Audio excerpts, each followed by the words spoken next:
ఒక రోజు కృష్ణుడు పడుకోకుండా అల్లరి చేస్తూ ఉంటాడు. అప్పుడు యశోదాదేవి కృష్ణుని పడుకోమని చెప్తుంది.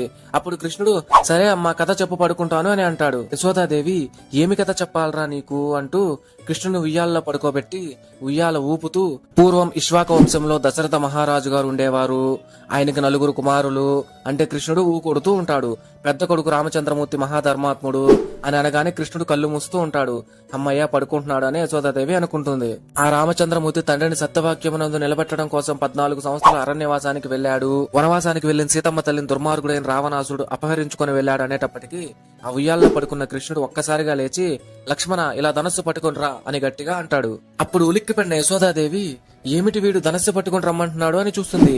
వెంటనే విష్ణుమాయ కమ్మించేసి అమ్మ దగ్గర ఒక దొంగ నవ్వు నవ్వి ఓహో అది రామావతారం కదా అని అనుకుని పడుకుంటాడు. అందరూ చెప్పండి జై శ్రీకృష్ణ.